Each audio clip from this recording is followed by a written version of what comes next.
Hi, I'm Joy Meisler. And I'm Ben Stans. And welcome to Shakespeare Center. It's 9 a.m. on the eastern side. As you know, we've been covering the events of Juliet and her Romeo this past week. And now we'll recap it all for you with new gist information and on-scene reports from Brendan Green and special appearances from our Shakespeare insider, Joshua Penn. Two households both alike in dignity, in fair Verona where we lay our scene. From ancient grudge break to new mutiny, where civil blood makes civil hands unclean. From forth the fatal loins of these two foes, a pair of star-crossed lovers take their life, whose misadventured, piteous overthrows do with their death bury their parents' strife. The fearful passage of their death mark love, and continuance of their parents' rage, with which by their children's end naught could remove, is now the 2 hours traffic of our stage, the which if you with patient ears attend, what here shall miss, our toil shall strive to mend. This all started 5 days ago. Here it is. As you know, the Montagues and Capulets are the two main sports franchises in the nation. The Montagues are led by their three multi-sport all-stars, Romeo, Benvolio, and Mercutio. The Capulets are led by their multi-sport enforcer, Tybalt. Also, Mr. Capulet has a daughter who is a cheerleader for the Capulets, and her name is Juliet. The all-star Romeo falls in love with Juliet, creating the tragedy of a lifetime. Also, because of the masculine pride of the two franchises, it becomes even worse. We pick up before Romeo and Juliet even meet. Lately, the tension between them has grown larger than it has been in the last 20 years. Last week, the Montague team was hit by a pitch by the Capulets. Take a look. After one of the Montague players was hit, he started to walk to first base when he shared his thoughts with the Capulet players. After this, the brawl began. As you can see, it got pretty ugly. After this fight, the Commissioner of Sports issued a warning to both sides, telling them that if this shall happen again in any sport, there will be multiple suspensions, fines, etc. After this, we found out why Romeo was upset. Clearly something was wrong. Our Shakespeare insider uncovered that Romeo loved Rosaline, but Rosaline did not love him back. We now welcome in our Shakespeare insider, Josh Penn. Now, Josh, how was his family and friends able to cheer him up?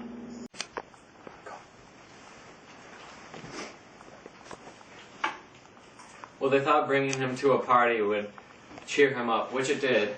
He was able to meet someone else, Juliet. We all know by now that they fell in love at first sight. They were destined to be together. Some might say they were star-crossed lovers. It's a great story. Personally, my favorite. Oh, Joshua, Joshua, wherefore art thou, Joshua? But now we send it out to Brendan, standing by at the scene of the marriage between the two. So, Brendan, how were they able to marry each other without no one knowing? Yes, we discovered the friar here. Friar Lawrence was asked to marry the two and was apprehensive at first, but thought it was better for the two franchises, thinking it would reunite them or solve the feuds. Ben, is that a lark behind you? Yes, this is a lark in its natural habitat. And it does its little dance. I'm not sure, guys. I'm pretty sure that was a nightingale. But anyways, thank you, Brendan.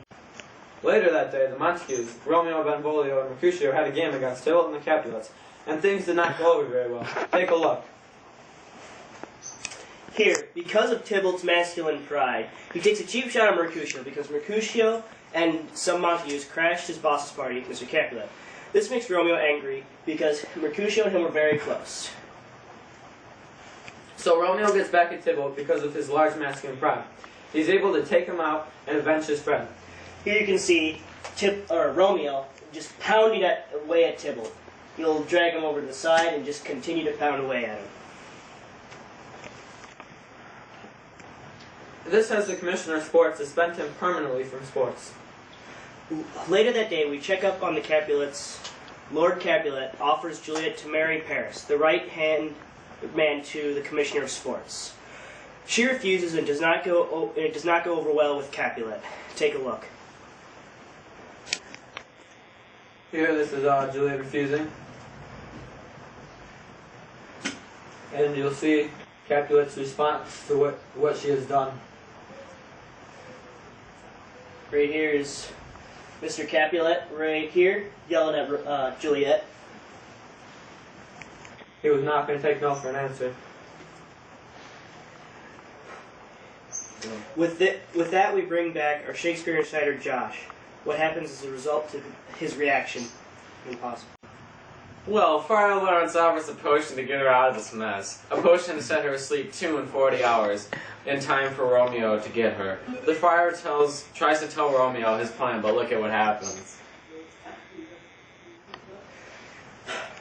He's about to give the letter to him, but he is stopped and will never make it. As you can see right here. Romeo never gave him the letter, thinks Juliet is dead. Romeo then gets steroids to overdose and obviously kill himself to be with Juliet. We now go to Brendan at the scene of the exchange. Brendan, what happened? Yes, well, Romeo thought it was meant for them to be not to be together. So he takes matters into his own hands and gets steroids from the apothecary's house, offering him his money that he could not resist because he was poor. Romeo took the steroids. Alright, thanks Brendan. We'll check up with you later. So now we enter the next step. Romeo takes the steroids and overdoses, killing himself. Juliet awakes and sees Romeo dead, and kills herself by stabbing herself with the needle he used to overdose. After the tragic death of the star-crossed lovers, the two franchises decide to work out their problems and get along. It's a little bit of a sappy ending, but all is well that ends well. In fact, in the main Capulet building, the Montagues are building a statue of Juliet in her honor. Thank you. We got a fresh new live edition of Sports Center up next. Done. Hold on.